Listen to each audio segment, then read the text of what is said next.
सुमारसँग कुरा गर्दा MCC pass गर्ने अनि पुष्पकमल दाहाल भन्छ एमसीसी संशोधन नगरिकन पास हुँदैन भन्ने। वाह, हिजो 2052 सालको जनयुद्ध सुरु गर्दा माओवादीको टाउको काटेर झोलामा हालेर ले त्यही झोलाभरि पैसा लिएर जा भन्ने शेरबहादुर देउवा र माओवादीका अध्यक्ष पुष्पकमल दाहाल प्रचण्डको पार्टीले अहिले दुईटै मिलेर एमसीसी नेपालमा भित्राएर देशको राष्ट्रियता समाप्त गर्दैछन्। किन गर्दैछन्? 17,000 नेपाली जनता मारेका,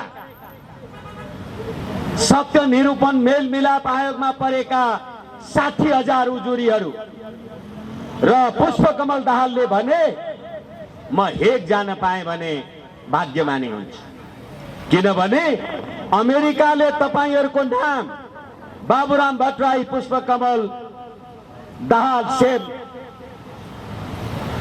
रामबहादुर थापा, बादल लगायतका मान्छेहरू तपाईहरूको नाम आतंककारीको सूचीबाट हटाएको मात्रै हो, तपाईहरू आतंककारी होइन भनेको छैन। तपाई एमसीसी पास नगर्नुस्, तपाई हेग जान तयार हुनुपर्छ। त्यो कष्टले गर्दा आइराख्नु भएको छ। तपाईले 17,000 नेपाली जनताको शहादत गर्नुभयो। आदरणीय दाजुभाइ तथा दिदीबहिनीहरू, तपाईको भाइ बहिनी, ज्वाइँ जेठान, छोरा बुहारीलाई मार्ने मान्छेलाई लाइन लागेर भोट हालेर सिंहदरबारमा तपाईले पठाएपछि तिनै कुलङ्गारले एमसीसी मा सही गर्छन् भने जनता कहाँ छन् याद गर्नुस्। के गरेका छन् नेपाली जनताले? होइन भने कुदेर त सिंहदरबार पुगिँदैन। यो देशका पण्डितहरू, कुमारीको पूजा गर्ने यो देशका गुठीका नेवारहरू, म तपाईहरूलाई पनि भन्दैछु, युगौंदेखि चलेर आएको धर्म, संस्कृति, सभ्यता, गुठी, कुमारी जात्रा हेर्नुहोस्। यो देशको राज संस्था बनेको जब पृथ्वीनारायण शाहले कीर्तिपुरमा आक्रमण गरेका थिए पहिलो पल्ट, कीर्तिपुरका नेवारी सेनाहरूले पृथ्वीनारायण शाहलाई मार्न लागेका थिए। त्यतिखेर उनीहरूले भने होइन, रैतीले राजा मार्नु हुँदैन, राजालाई मार्ने राजै हुनुपर्छ, त्यसकारण पृथ्वीनारायण शाहलाई नमार्नुस्। तपाईहरूले नमारेको कारणले गर्दा पृथ्वीनारायण शाहले कुमारीको ढोक गरेर,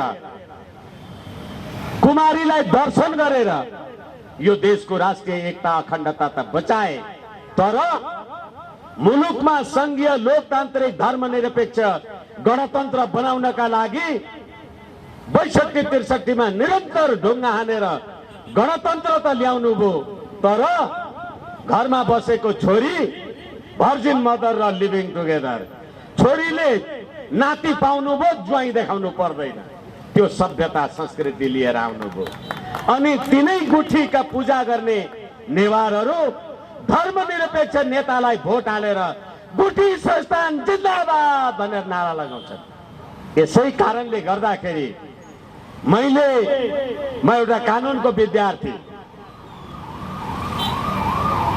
मैले सम्मानित सर्वोच्च अदालतमा प्रतिनिधि सभा विघटनको मुद्दामा इजलास समक्ष भनेको छु,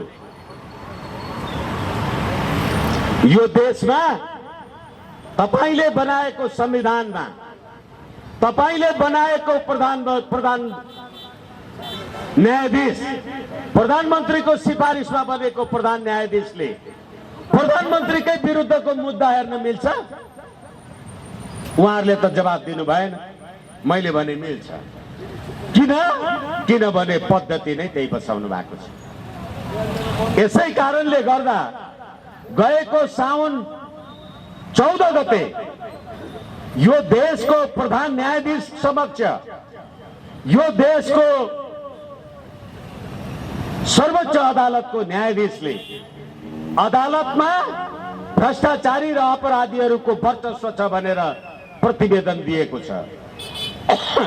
अनि त्यही देशमा भ्रष्टाचारी विरुद्धको मुद्दा परेन, भ्रष्टाचार अन्त्य गर भनेर नारा लगाउनुहुन्छ सडकमा। सबै भ्रष्टाचारीलाई संविधानले बचाएर राखेको छ। भ्रष्टाचार कसरी अन्त्य हुन्छ? यसैले राष्ट्रिय प्रजातन्त्र पार्टीले संवैधानिक राज संस्था हिन्दू राष्ट्र र अखण्ड नेपाल भनेर हामीले जे भनेका थियौं, आज तपाईले पृथ्वीनारायण शाहको शालिगलाई लात्ताले हानेर लेनिन, माओ त्से-तुङ र स्टालिनको शालिगलाई पूजा गर्ने चरित्रलाई जसरी नेपाली जनताले विदेशी शक्तिको भरमा स्थापित गरे, त्यही विदेशी शक्तिको बलमा एमसीसी 2017 मा सही छाप भयो। त्यति सही छाप मात्रै भएन, फातेमा सुमारले अस्ति आएर भनिन् एमसीसी संशोधन हुँदैन। पास गर्नुहुन्छ, यसै पास गर्नुहोस्, पास गर्नुहुन्न, संशोधन हुँदैन। यदि पास गर्नु भएन भने संसारबाट आउने सम्पूर्ण सहायता अमेरिकाले रोकिदिन्छ। अब म गरिब छु, तपाई मलाई 10 रुपैयाँ दिइराख्नु भएको छ, म लिदिन भन्दैछु भने तपाई मलाई कोच्याइराख्नुहुन्छ भने त्यो सामरिक सुरक्षा अन्तर्गतको विषय होइन भने के हो? म तपाईलाई दुईवटा राजदूतको कथनलाई उदाहरणको रूपमा प्रस्तुत गर्न सक्दछु। भर्खरै फातेमा सुमार आउँदा तत्कालीन नेपालका लागि अमेरिकाका राजदूत शंकर शर्मा भन्ने एउटा मान्छेले भन्यो यो विशुद्ध आर्थिक सहयोग हो। त्यतिखेरै चीनका लागि नेपाली राजदूत टंक कार्की भन्ने अर्को मान्छेले भन्यो होइन, यो नेपालको सार्वभौम सत्ता भन्दा माथि छ, यो आईपीएस को इंटेग्रल पार्ट हो। अब भन्नुस्, यो देशको दुईवटा देशका राजदूत, एउटाले भन्छ आईपीएस इन्डो पेसिफिक स्ट्राटेजी अन्तर्गत हो, अर्कोले भन्छ यो विशुद्ध आर्थिक सहयोग हो। देश के गर्छ? मैले कहिलेकाहीँ भन्ने गरेको छु, अहिलेको धर्म परिवर्तनको विषयले, हालाकि राष्ट्रै परिवर्तन गर्ने होला यिनीहरूले। घरमा दुईटा छोरा छन्, बुढी आमा बिरामी भएर मरिन्, आमाको लास यहाँ ढलेको छ, बाबु एउटा कुर्सीमा बसेर सुख सुख रुँदैछ। धर्म परिवर्तन गर्यो, एउटा छोरो भन्छ आमालाई डराउनु पर्छ, अर्को छोरो भन्छ आमालाई गाड्नु पर्छ। बाबु रोइराखेको छ, देश कहाँ छ? तपाईको धर्म, सभ्यता, संस्कृति कहाँ गयो? कहाँ थियो बास अघि मको थिए, कसो हुँदा यो पिंजरा लिदो भए, कहाँ छ जानु कुन साथ लिकन, तलाई मालुम छ कि यो कुरा मन। आज हाम्रो राष्ट्रिय गान भनेर तपाईहरु जे गाउनुहुन्छ, यो राष्ट्रघाती गान, सयौं थुङ्गा थोलका एउटै माला हामी नेपाली, सार्वभौम भई फैलिएका मेची महाकाली।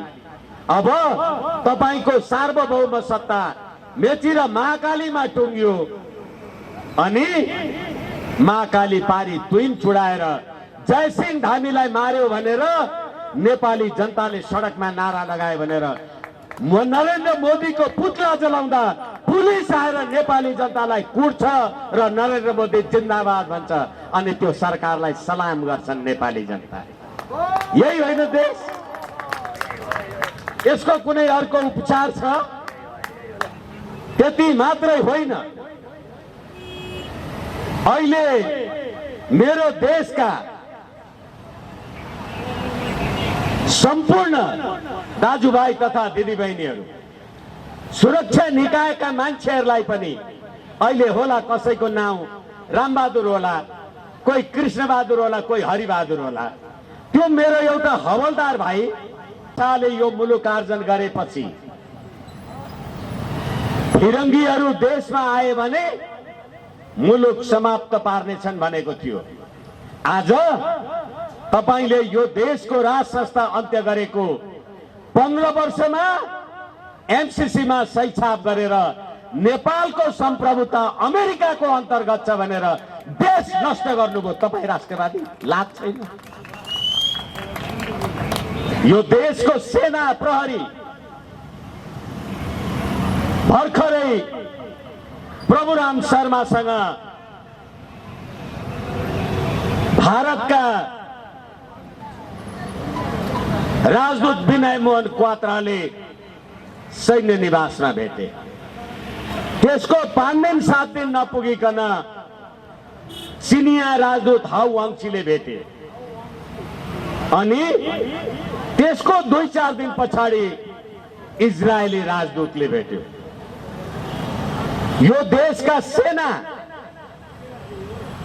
जुन देशको सेनाको सेना दिवस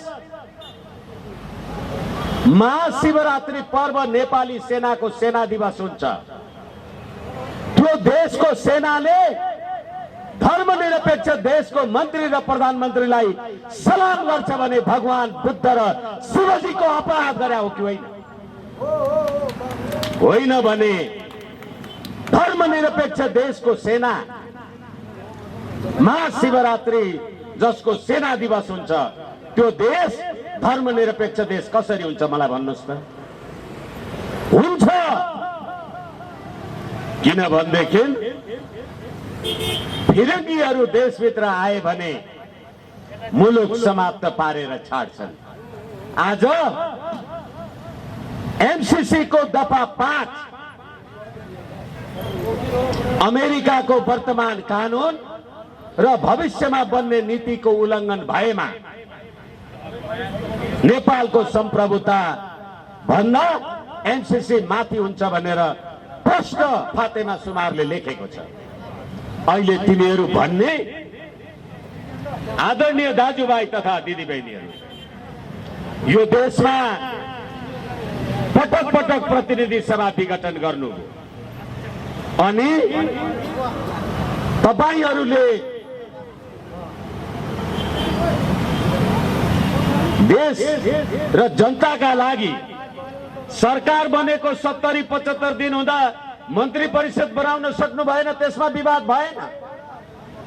तर तपाईले एमसीसी पास गर्ने कुरामा एउटा कुरा याद गर्नुहोस्, यिनै बाबुराम भट्टराई भन्ने प्रवृत्ति हुन्।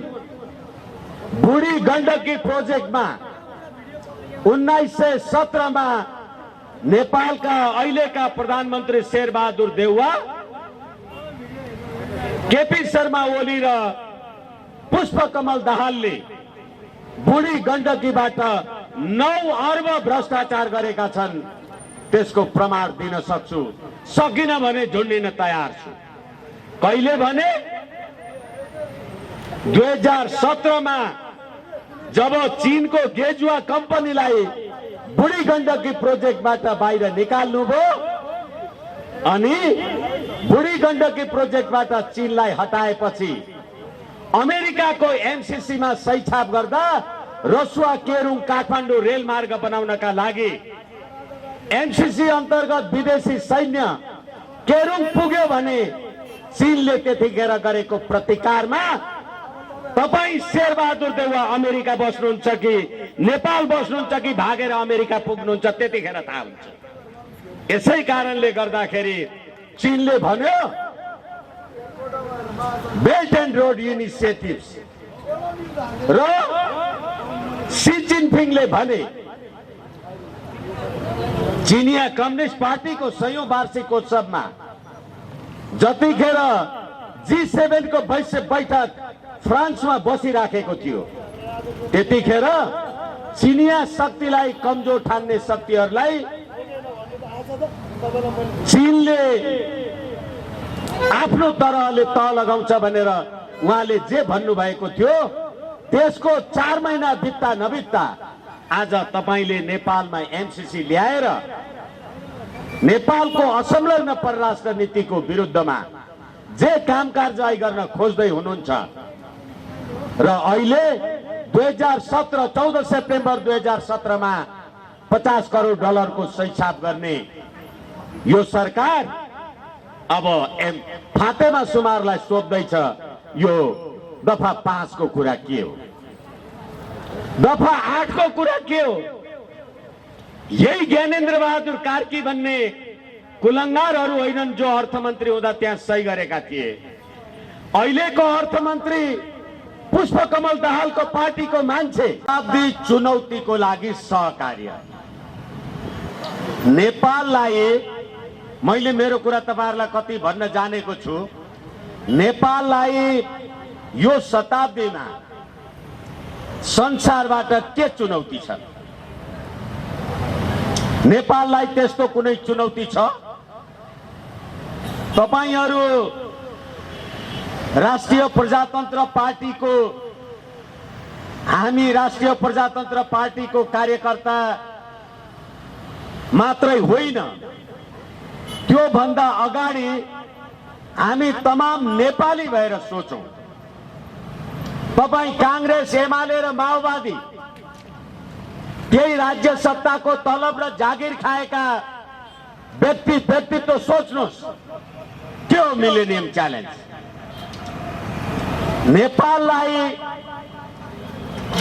Nepal hope to come back any kind of challenge.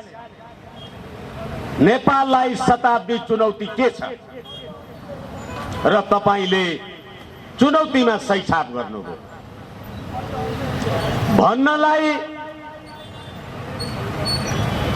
50 crore डलरको अमेरिकन आर्थिक सहायता भन्ने, लेख्नलाई नेपाल र अमेरिकाको बीचमा शताब्दी चुनौतीको सहकार्य भन्ने, तब नेपाल कुन देशसँग चुनौती गर्न तयार छ र तपाईले यो लिखत बनाउनु भयो?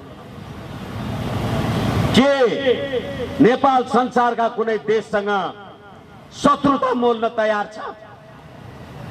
होइन भने तपाईले शताब्दी चुनौतीमा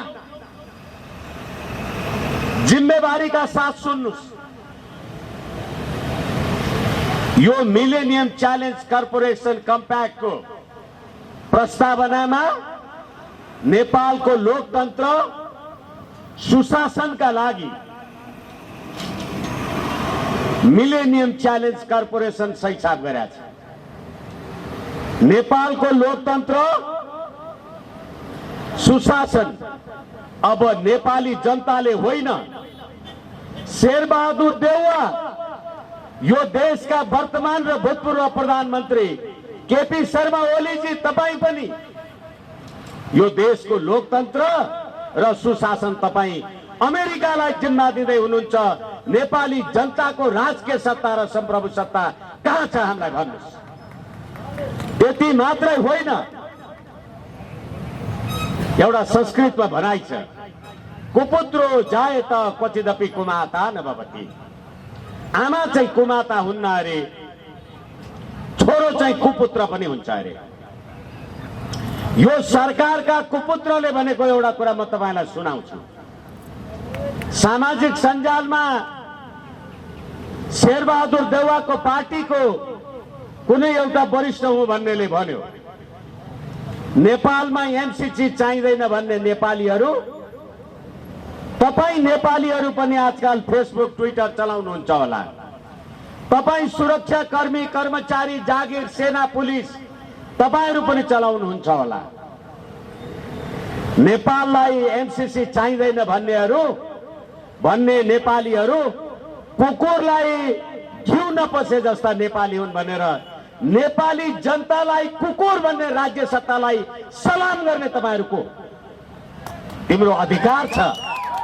नेपाली जनतालाई कुकुर भन्ने, नेपाली जनताको राजकीय सत्ता, नेपाली जनताको सम्प्रभु सत्ता अमेरिकालाई जिम्मा बजायौं भन्ने हिजो मात्रै तपाईहरुले सुन्नुभयो होला।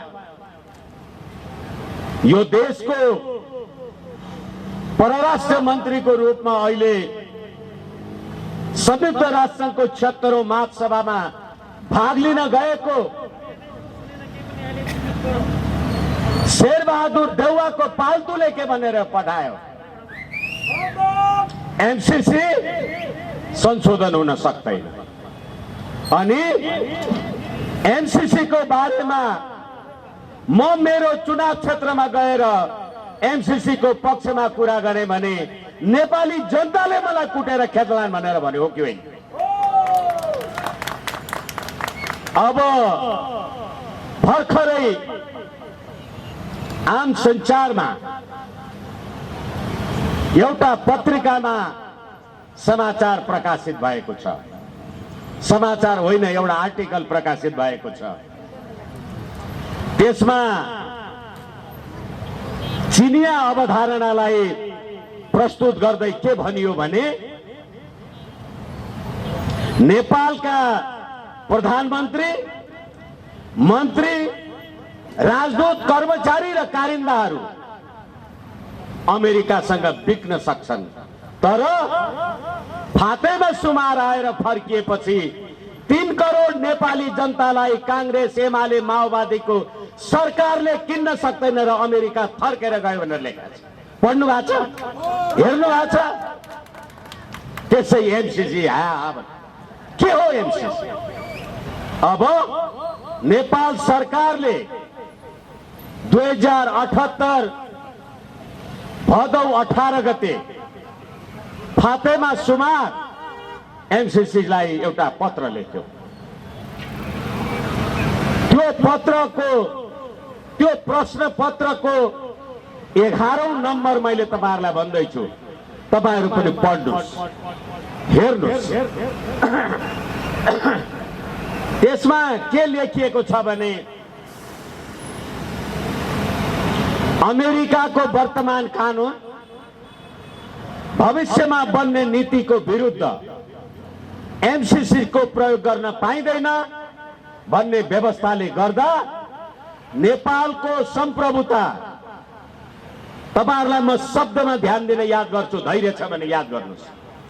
नेपालको संप्रभुता अमेरिकाको नियन्त्रणमा परेको देखिन्छ भनेर प्रश्न लेखेको छ। यो देशमा विक्रम सम्वत 1825 मा पृथ्वी किन त्यसको नाम कृष्णबहादुर भएको भने किन बा? घरमा आमा बुवाले एउटा छोरा पाए, पण्डितजीलाई बोलाएर ल्याउँदा यसलाई कृष्णै भन्नु भने आउँदा कृष्णै भएको त हो नि, विष्णु भन्नु भएको भए विष्णै हुन्थ्यो। यो कहाँबाट आयो भने जन्मने जायते शूद्रो संस्कार द्विजोच्यते वेद पठेत भवेत विप्र ब्रह्म जानोति ब्राह्मण। त्यसैले संस्कारले, जुन संस्कारले तिमी नेपाली भयो, जुन संस्कारले तिम्रो नाम रह्यो, तिम्रो प्रतिष्ठा रह्यो, तिम्रो इज्जत रह्यो, तर त्यही संस्कार समाप्त गर्ने संविधानलाई सलाम गर्नुको अर्थ छैन, जरुरी छैन। यसै कारणले गर्दा यो एमसीसी नेपालको राष्ट्र, राष्ट्रियता, राष्ट्रिय एकता, समृद्धि, समुन्नतिलाई समाप्त गर्ने यो क्रियाको लागि नेपाली जनताको क्रियाशील जागरुकतामा हामीले यसलाई तिरस्कार गर्नुपर्छ र नेपाली जनता आफ्नै स्वाभिमानमा उभिनुपर्छ। यति भन्दै म मेरा बाणीलाई विश्राम दिन्छु र एमसीसी कुनै पनि